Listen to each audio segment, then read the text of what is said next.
After years of supporting my family, no one showed up for my birthday. Then, Mom told me to pay for my father's upcoming birthday. So, I used my legal share of their house, forced a sale, and cut all ties. Ever since I started working my first full-time job after college, I became an unofficial financial support system for my parents. It started small, helping with a utility bill here, a grocery run there. Over time, this escalated. My parents were not, to put it plainly, adept at managing their finances. My father worked, but his income was inconsistent, and my mother did not work outside the home. They lived beyond their means, a fact that became clearer to me as I got older and understood more about money. About 10 years before my 35th birthday, so when I was around 25, they were on the verge of losing their house. They had a mortgage they were struggling with, and they needed to refinance or find some way to secure it. I had a good job by then, a solid credit score. They asked me to co-sign on a new mortgage agreement for their existing home. I was hesitant. I understood the risks involved in co-signing. They presented it as a temporary measure, something to help them get back on their feet, and assured me that they would manage the payments.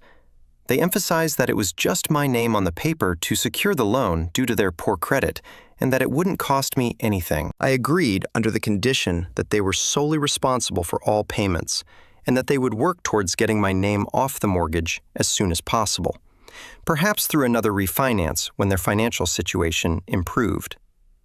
This agreement was verbal, a common theme in my dealings with them. The house itself was a standard suburban 3-bedroom, 2-bath place, but it was their home.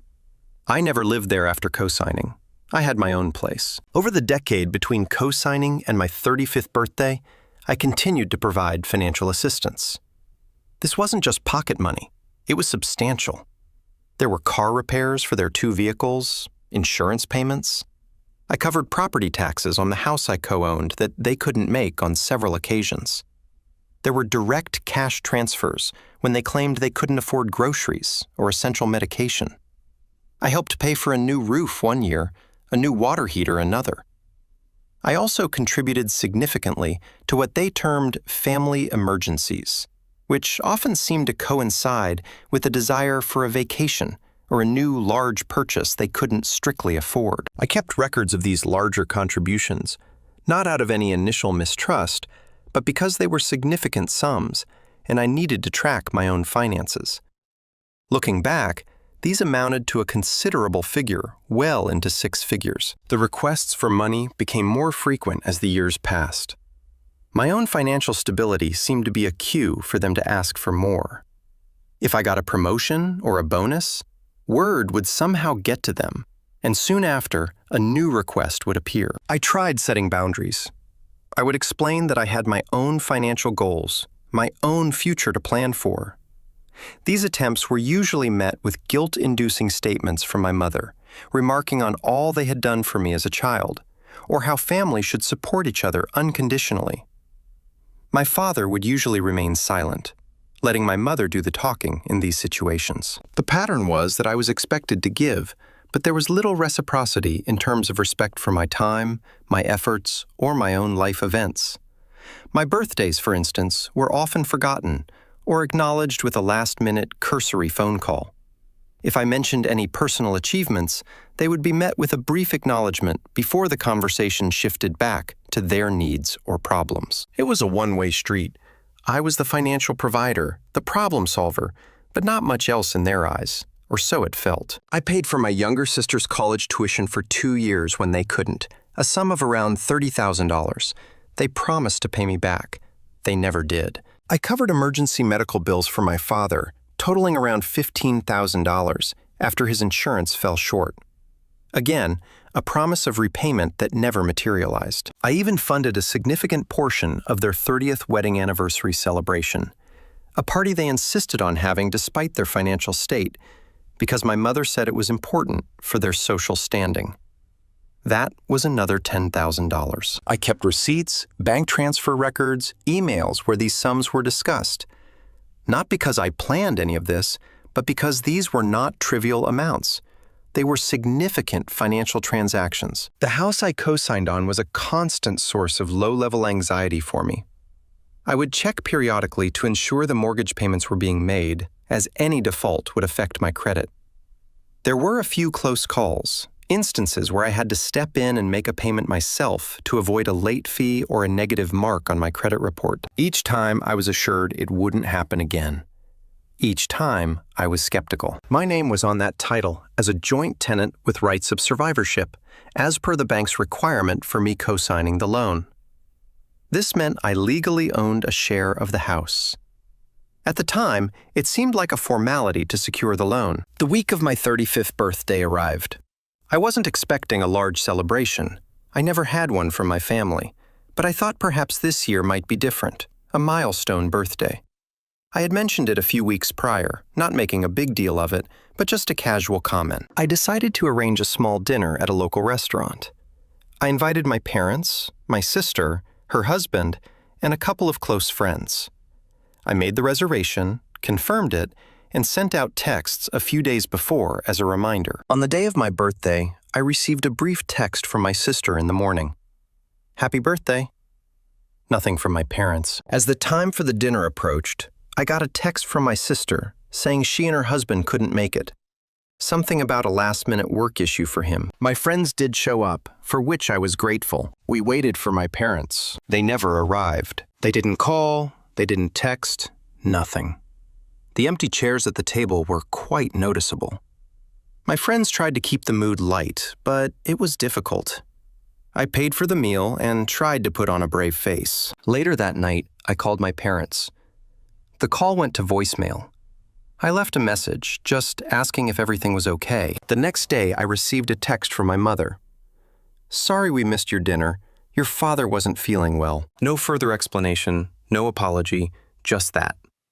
This was not unusual. His health was often used as a reason for their absence, or for needing something. About a week later, my mother called me. Her tone was cheerful, as if nothing had happened. She started with some small talk, then got to the point. My father's 60th birthday was in a couple of months, and she was planning a big party for him. She described the venue she wanted to book, the caterer, the guest list. Then she said, "We're a bit short for the deposit and initial payments. We were hoping you could help out. We need about $2,000. I sat there, phone to my ear, listening to her detail the plans for his extensive celebration, a week after they failed to even acknowledge mine, beyond a forgotten dinner reservation. The contrast, the sheer audacity of it, was stark. The years of financial contributions, the forgotten birthdays, the co-signed mortgage, the constant expectation that I would provide, all of it coalesced in that moment. I didn't say much on the phone. I think I just said, "I'll see what I can do," and ended the call. For years I had complied. I had given. I had overlooked. This time, something was different. The casual disregard for my birthday, followed by a demand for a significant sum for my father's party, was a line too far. A couple of days later, my mother texted again, asking if I had sent the $2,000. I went to my banking app.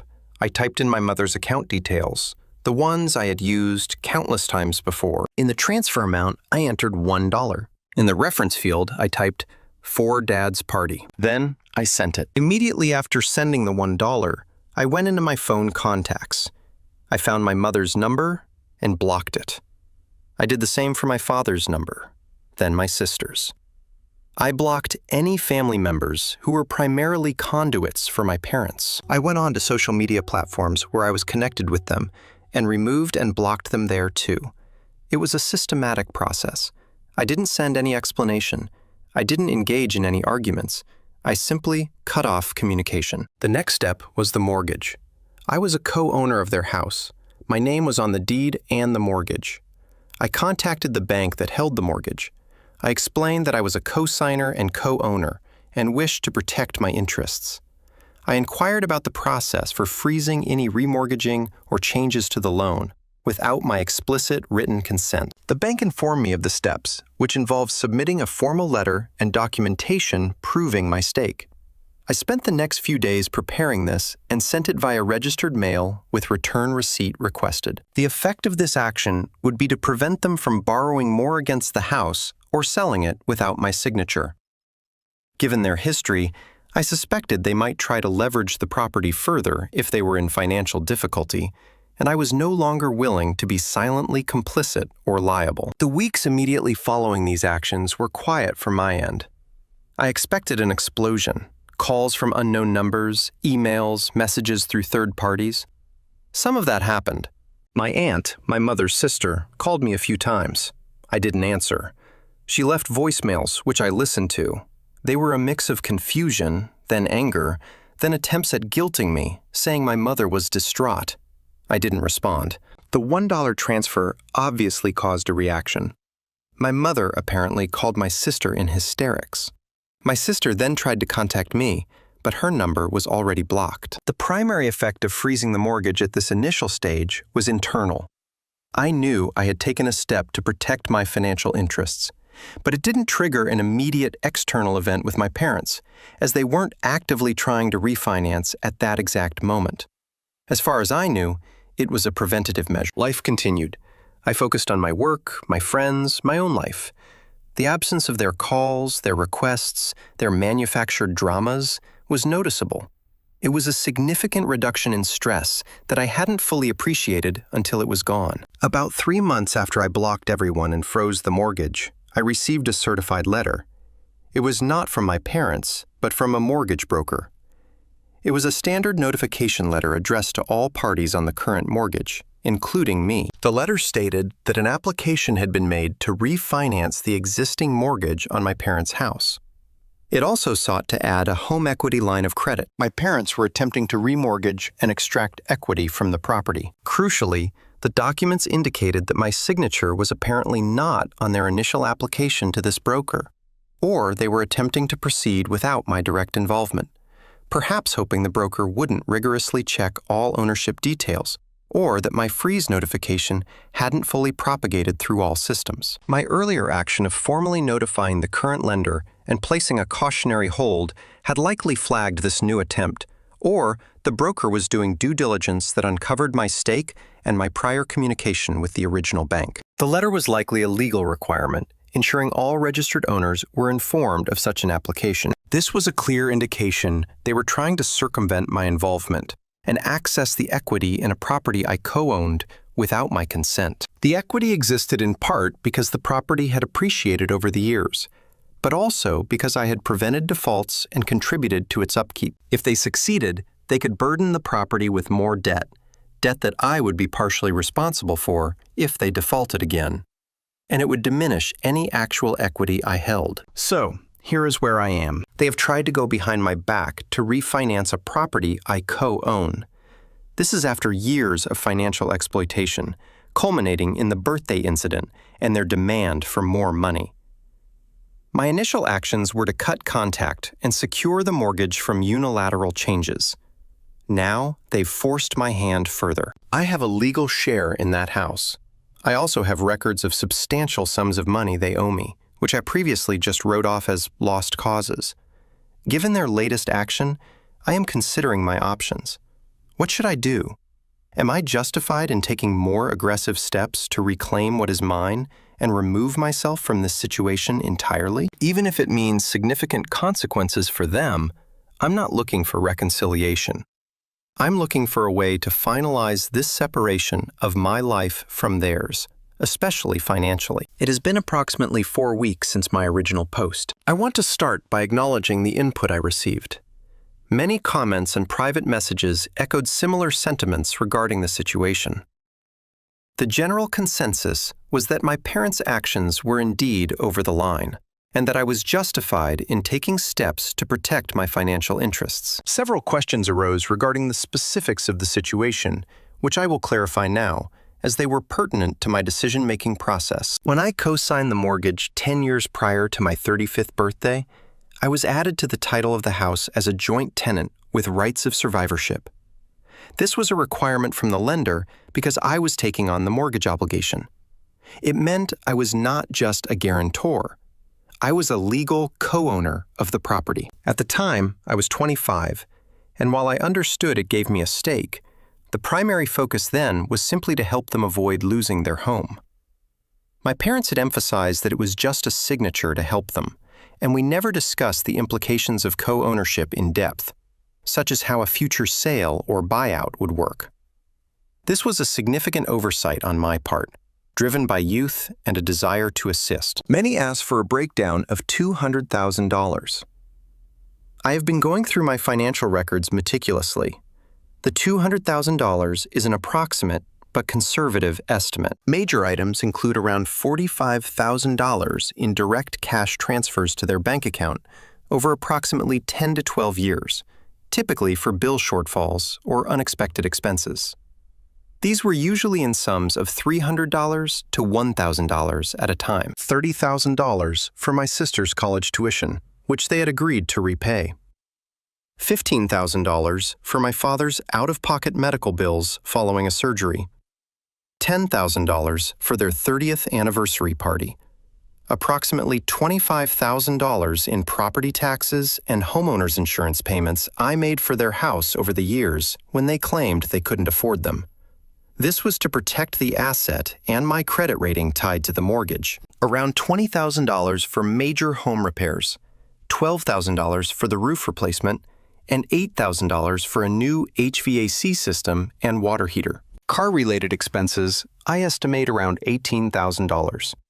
This includes paying off a loan on my mother's car, $7,000, plus numerous instances of covering expensive repair bills and insurance for both their vehicles, miscellaneous loans, and support. The remainder comprises smaller loans for things like appliance replacement debt, consolidation assistance they requested, and other ad hoc financial crises, all of which were never repaid. I have bank statements, scanned receipts for major repairs, and email chains where many of these amounts and the promises of repayment were discussed. As stated before, I received a certified letter from a mortgage broker. My prior notification to the original lender, the one holding the current mortgage, had indeed been logged when my parents approached a new broker for refinancing and a HELOC. The title search conducted by this new broker would have revealed my name as a co-owner. Standard procedure, then, requires all legal owners to be notified and to consent to new liens or changes in mortgage. The letter I received was likely a result of either the new broker's due diligence or a notification triggered from the original lender system due to my earlier protective measures. It was clear they had initiated this process without speaking to me first. Reading through the comments confirmed my own assessment. My parents' attempt to refinance without my consent was a serious breach of trust and a direct threat to my financial interest in the property. It was not just about the money, it was about the continued pattern of entitlement and disregard for me as an individual with my own rights and financial well-being. The advice I received, coupled with my own resolve, led me to the conclusion that passive measures were no longer sufficient. They had escalated the situation by attempting this remortgage. I decided that I needed to extricate myself from this financial entanglement completely and recover what I was owed, to the extent legally possible. 1. The first step I took was to consult with a real estate attorney. I found one specializing in property disputes and partition actions. I laid out the entire history, presented my documentation regarding the co-ownership of the house, the mortgage I was on, and the records of the substantial financial contributions I had made over the years. My lawyer reviewed the documents related to the house title and the mortgage. He confirmed my rights as a co-owner. 2. My attorney immediately drafted and sent a cease and desist letter to the mortgage broker that had notified me of the refinance application. This letter formally stated my co-ownership, that I did not consent to any refinancing or additional liens on the property, and that any attempt to proceed without my explicit written consent would be met with legal action. This effectively halted their remortgage application with that specific broker. 3. Simultaneously, my lawyer prepared a formal letter to my parents. This letter was sent via certified mail with return receipt. It outlined my position. It referenced their recent attempt to refinance without my consent. It formally stated my desire to terminate the co-ownership arrangement. It offered them 2 options. Option A, buy out my legal share of the property. My share would be calculated based on current market value minus the remaining mortgage principal. The letter specified that a professional appraisal would be required to determine fair market value. Option B, If they were unable or unwilling to buy out my share within a specified time frame, we proposed 60 days, I would petition the court for a partition sale. A partition sale is a court-ordered sale of a jointly owned property, with the proceeds being divided among the owners according to their respective interests. The letter made it clear that I was serious about pursuing this. 4. Included with the letter regarding the property was a separate, detailed accounting of the approximately $200,000 in past expenses I had covered or loaned them, for which I had records. The letter stated that while some of these were gifts at the time, many, like the tuition and medical bills, came with explicit, albeit verbal, promises of repayment. Other items, like covering their property taxes on a house I co-owned, were expenses I incurred to protect my interest in their asset, which I now sought to recover as part of the overall financial disentanglement. It stated my intention to pursue these debts through legal channels if a reasonable settlement could not be reached in conjunction with the property resolution. We understood that recovering the full $200,000 might be difficult, especially the portions that could be argued as gifts, but including it all was a negotiating stance and a reflection of the total financial imbalance. The items with clear repayment promises, my sister's tuition, my father's medical bills, were stronger claims. The cease and desist letter to the mortgage broker stopped that particular refinance attempt in its tracks. The broker confirmed receipt and stated they would not proceed without consent from all legal owners. The delivery of the certified letter to my parents caused the predictable uproar, though I heard about it secondhand. My sister, despite being blocked, managed to get a message to me through a mutual acquaintance. The message conveyed that my parents were devastated, couldn't believe I would do this to them, and that my mother was making herself sick with worry. There was no acknowledgement of their actions, no apology, only indignation and attempts to make me feel guilty. I did not respond to this indirect communication. My parents did not respond directly to my lawyer's letter within the first couple of weeks. My lawyer advised this was not uncommon, and that the next step, if they continued to ignore the demand, would be to file the partition action in court. Update 2. It has been approximately 9 months since my first update and nearly a year since my original post outlining the birthday incident and my initial actions. The process that followed the dispatch of my lawyer's letters has been protracted and, as expected, not amicable. Following the initial 60-day period given in my lawyer's letter for my parents to respond to the buyout or sale demand, they did eventually respond. Not directly, but through a lawyer they retained. Their lawyer's initial response was an attempt to downplay my claims. They argued that many of my financial contributions were gifts, that my name was on the mortgage purely as a facilitator, and that forcing a sale of their home was an aggressive and unnecessary action. They made a lowball offer to buy out my share, a figure that was significantly below even a conservative estimate of its value based on local property assessments. And it did not address the separate $200,000 debt claim at all. My lawyer and I rejected their offer. We had already commissioned an independent appraisal of the property, which valued it at $450,000. The remaining mortgage principal was approximately $150,000. My legal half share of the equity, therefore, was roughly $450,000 minus $150,000 divided by 2 equals $150,000. Their offer was for $50,000. Negotiations through our respective attorneys went back and forth for several weeks. They were unproductive. My parents' side seemed unwilling to accept the reality of my legal co-ownership and the actual market value of the property. They also flatly refused to discuss the $200,000 in past debts, their lawyer stating those were unenforceable claims based on familial goodwill.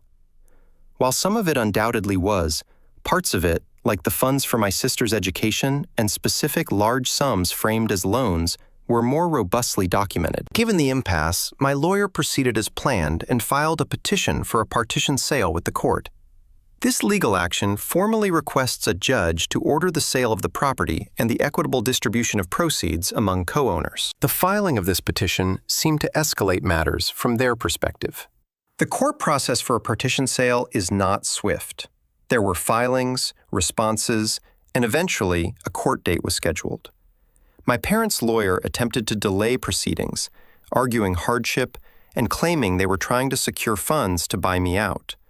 But they never presented a credible offer. Regarding the $200,000 debt, my lawyer advised that pursuing the full amount through a separate lawsuit would be costly and the outcome uncertain for parts of it.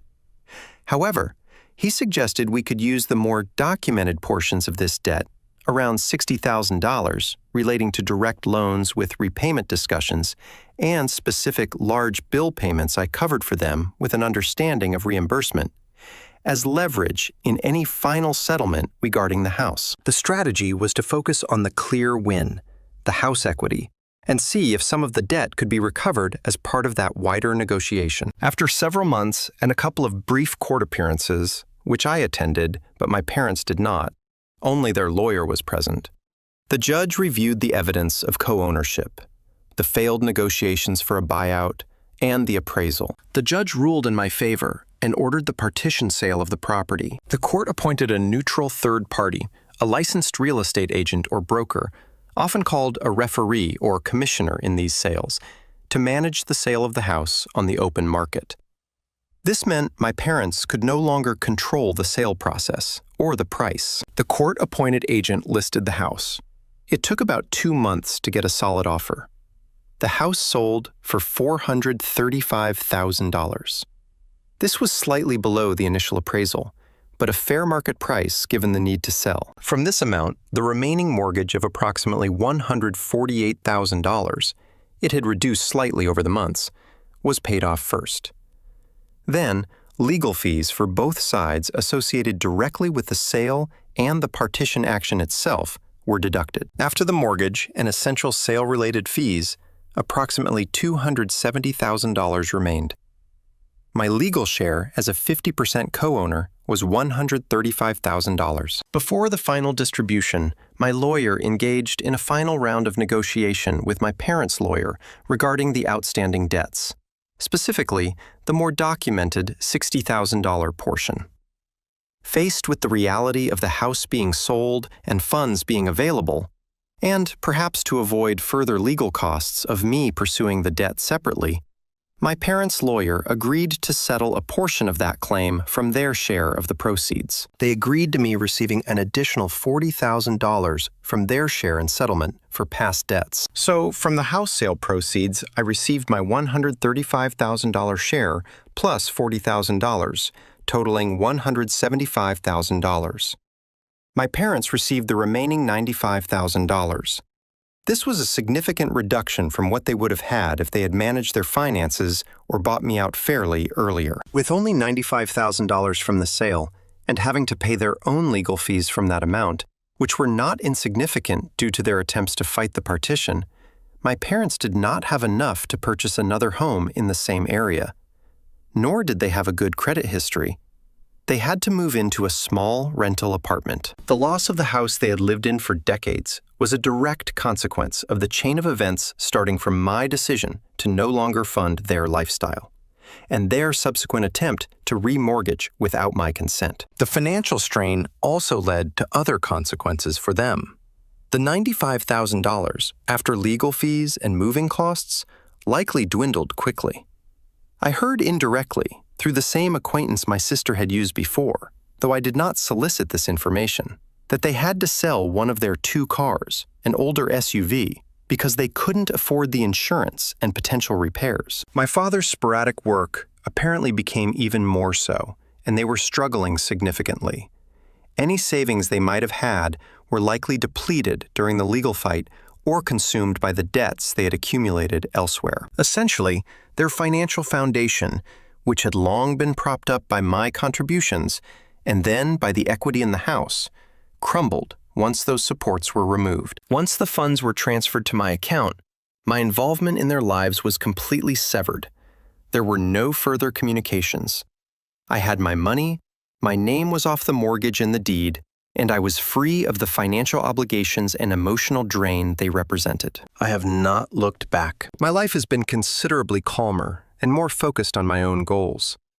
I have used the recovered funds to bolster my own investments and am considering buying a property for myself, one that will be solely in my name. The entire process, from the birthday incident to the final financial settlement, took a little over a year. They lost their house, a car, and their financial stability as they knew it. I walked away with a portion of what I was owed, and more importantly, my financial independence from them fully secured.